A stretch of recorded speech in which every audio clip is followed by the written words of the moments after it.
teman-teman pendengar podcast, selamat datang di Kami Podcast. Podcast yang membahas tentang isu-isu yang dekat dan relevan dengan kita semua. Bersama saya Jessica. Dan saya Karina. Podcast kali ini kita akan masuk ke sebuah topik yang mungkin bagi sebagian orang sangat-sangat sensitif. Namun topik ini tuh nyata banget loh di masyarakat kita, yaitu tentang pernikahan beda agama. Benar sekali. Bagaimana dinamika sosial yang dihadapi pasangan beda agama dalam membangun rumah tangga di tengah masyarakat Indonesia yang multikultural. Faktor-faktor sosial budaya dan hukum apa saja yang menjadi tantangan utama dalam pernikahan beda agama. Bagaimana pandangan masyarakat, khususnya generasi muda, terhadap praktik pernikahan beda agama sebagai refleksi nilai toleransi dan pluralitas. Pertanyaan-pertanyaan ini akan kita kupas tuntas hari ini. Untuk itu, kami tidak sendirian. Kita sudah kedatangan 3 narasumber yang sangat luar biasa yang akan memberikan perspektif mereka dari sisi yang berbeda-beda. Ada Aul. Halo. Ada Lian. Hai. Dan ada Adel. Halo. Selamat datang ya. Terima kasih sudah hadir. Kita akan mulai diskusi ini dengan mendengar langsung informasi dan persepsi dari mereka. Nah, kita langsung aja ke pertanyaannya ya. Aku dengar Aulia nih, kamu punya kerabat yang melaksanakan pernikahan beda agama ya? Kebetulan untuk itu memang benar ada ya. Ada bener ya? Iya. Boleh nggak sih kamu tuh ceritain ke aku gimana sih awal mula hubungan kerabat kamu nih dari awal ketemu sampai mereka tuh kapan mereka sadar juga kalau misalnya perbedaan keyakinan mereka tuh bakal jadi masalah ke depannya? Oke. Untuk awal mula mereka ketemu itu saat mereka aktif dalam dunia pendidikannya, ini mana dari itu mereka mulai ada perasaan-perasaan yang tumbuh karena interaksinya setiap saat gitu kan, karena mereka tuh kayak partner belajar yang kemudian makin lama makin memperdalam satu sama lain, dan mereka di situ baru menyadari bahwa ada latar belakang yang berbeda nih, keyakinan agamanya yang berbeda itu, yang dari situ mereka sudah sedikit mengetahui bahwa itu merupakan tantangan terbesar yang akan yang akan datang di kedepannya. Oh begitu ya. Nah, apa tantangan pertama dan terbesar yang pasangan beda agama itu hadapi? Apa dari restu keluarga, lingkungan, atau justru dari diri sendiri? Oke.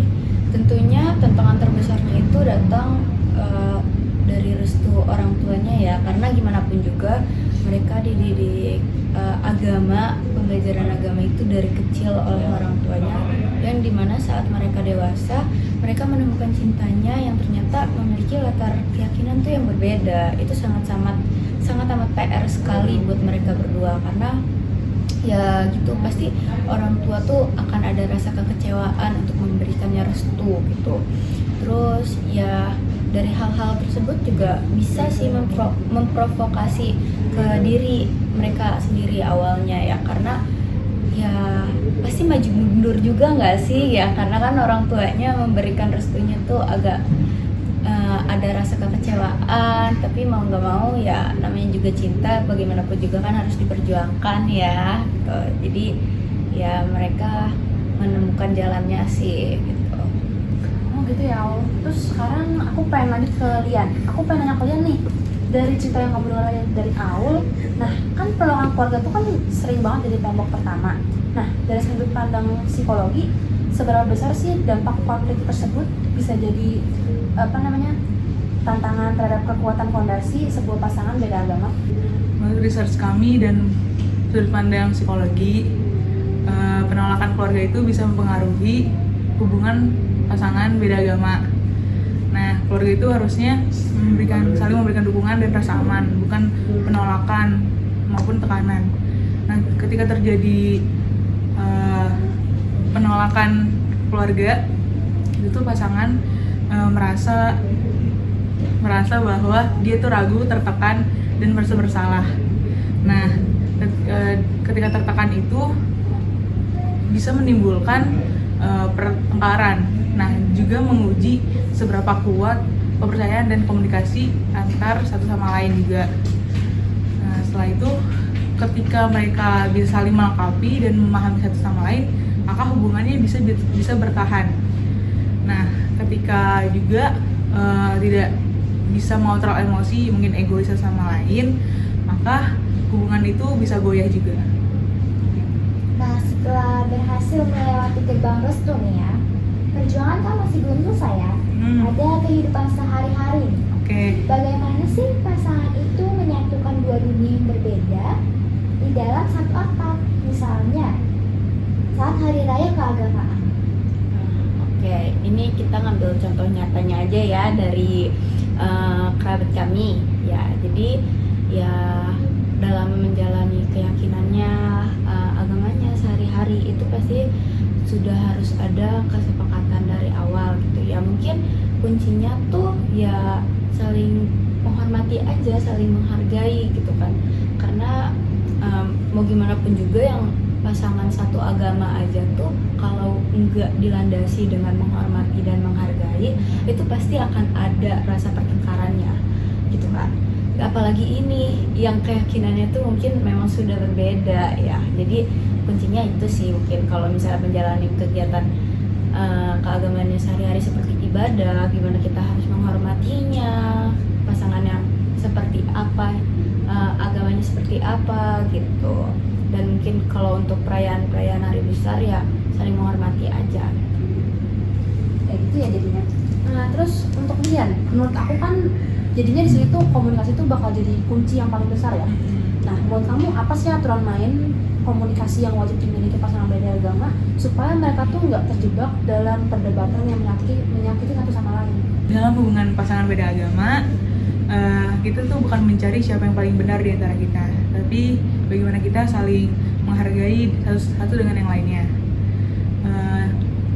Ketika kita mendengar keluh kesah pasangan, kita tidak boleh menghakimi dia.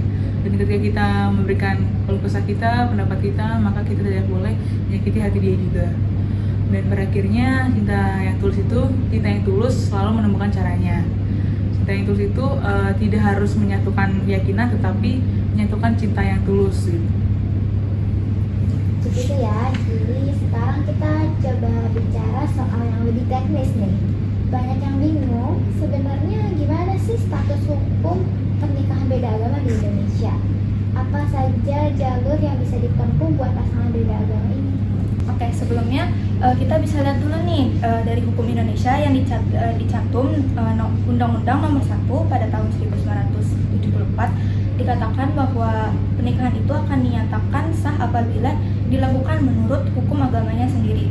Contohnya kayak agama Islam itu dilarang keras untuk melakukan pernikahan beda agama baik bagi pria muslim maupun wanita muslimah, dan tidak akan dinyatakan secara resmi di KUA.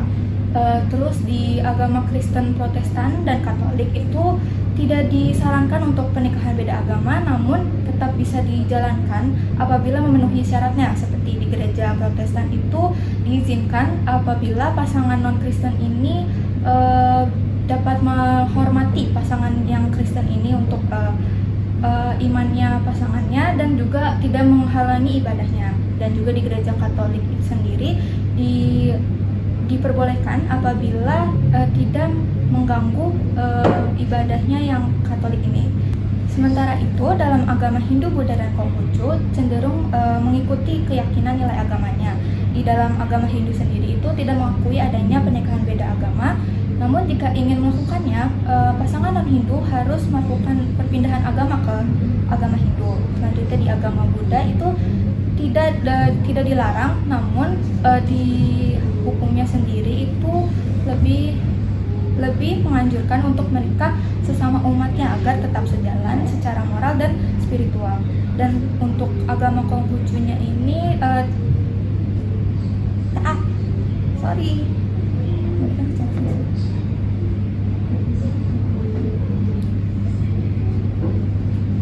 Sementara itu, dalam agama Hindu, Buddha, dan Konghucu cenderung meyakinkan ke agamanya masing-masing. Di dalam agama Hindu tidak mengakui adanya pernikahan beda agama.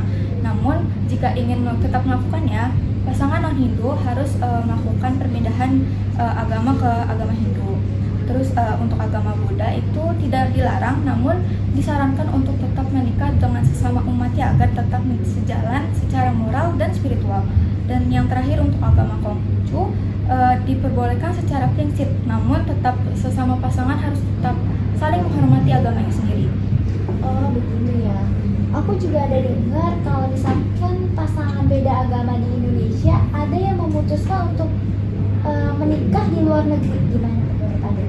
Itu banyak terjadi ya, kayak pasangan beda agama ini lebih memilih untuk menikah di luar negeri karena hukumnya yang lebih terbuka ya untuk pasangan beda agama.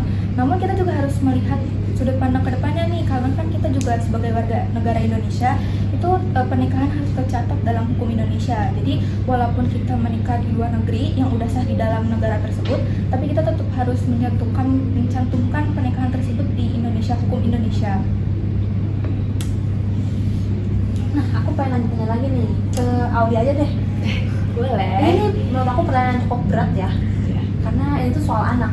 Kan? Waduh. Ini pasangan beda agama nih, mereka punya anak. Kira-kira kerabat kamu tuh waktu pernikahan mereka itu ada menyepakati pola asuh nggak sih, kayak pengenalan nilai-nilai agamanya kepada anak-anak mereka tuh gimana gitu? Oke, jadi ini terkait dengan teknis perkenalan agama dengan anaknya ya.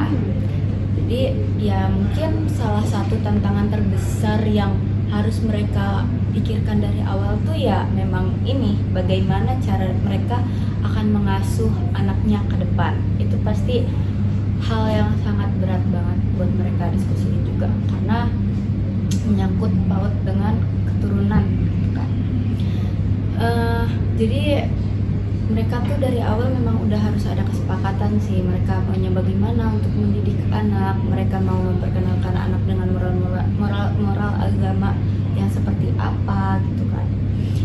Jadi kalau kerabat saya itu tuh lebih memilih untuk ada yang mengalah salah satunya, karena mereka ingin fokus untuk mengajarkan kepada anaknya itu tentang moral-moral agama yang telah diyakini dengan ayahnya gitu.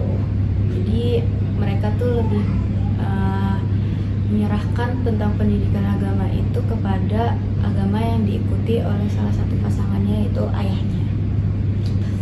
Jawabannya sangat luar biasa ya. Mungkin sekarang kita udah agak di penghujung acara nih. Ini menurut aku ini diskusi yang sangat luar biasa banget. Kalian bertiga udah ngasih pendapat yang bagus banget. Nah, sebelum kita tutup acara ini, kami berdua pengen minta satu pesan penutup dari masing-masing narasumber. Aku mulai dari pembicara hati dulu, Aul ya. Ya boleh. Nah, aku pengen nanya nih, apa nasihat utama bagi mereka yang sedang mempertimbangkan atau bahkan sedang menjalani pernikahan beda agama? Baik, kalau menurut saya yang namanya cinta itu nggak ada salahnya ya, karena kan tentang hati nggak ada yang bisa dipaksa. Tapi kalau bisa ya memang harus dipikirkan kembali dengan matang ya, karena ini tuh persiapannya juga nggak mudah gitu loh, dan tantangan-tantangan kedepannya tuh pasti akan banyak banget, dan itu tuh harus benar-benar dipikirin, karena hal itu tuh nggak akan mudah guys gitu. Jadi dipikir-pikir lagi aja sih gitu ya. Boleh untuk ada satu pesan untuk pasangan beda agama? Kalau menurut aku sih sebelum melakukan pernikahan ini tuh harus dipikir lebih matang lagi ya, karena kan pasti perbedaannya banyak banget, dan juga pernikahan itu bukan hal yang main-main ya. Jadi harus dipikirkan kembali masing-masing pasangan, dilihat juga ke depannya akan bagaimana. Terakhir untuk Rian, gimana nih pesan untuk pasangan beda agama? Kalau menurut aku sih nggak apa-apa ya kalau dua-duanya beda agama. Kalau mereka ya nggak mempersalahkan itu ya, dan dua-duanya juga udah sepakat, udah mateng pola pikirnya. Menurut aku nggak apa-apa, tanpa menyatukan keyakinan itu nggak apa-apa untuk menikah sih, asal udah siap, matang, dan percaya bahwa ya udah jalanin itu bakal sempurna pernikahannya begitu. Baik, terima kasih banyak ya untuk semua narasumber atas waktu dan keterbukaannya. Dari obrolan hari ini kita bisa simpulkan bahwa pernikahan beda agama bukan hal yang mustahil, namun membutuhkan komitmen, komunikasi, dan kedewasaan emosional yang berkali-kali lipat lebih besar. Betul banget. Dan pernikahan beda agama ini tuh bukan tentang siapa yang benar atau siapa yang salah, tapi tentang bagaimana dua insan bisa membangun cinta di atas fondasi yang saling menghargai. Kami harap podcast kami ini bisa memberikan pencerahan dan kekuatan bagi teman-teman yang sedang menjalani hal yang serupa. Jangan lupa like video ini dan bagikan komentar kalian secara bijak di kolom komentar. Saya Jessica Dan saya Karina. Kami pamit undur diri ya. Bye-bye.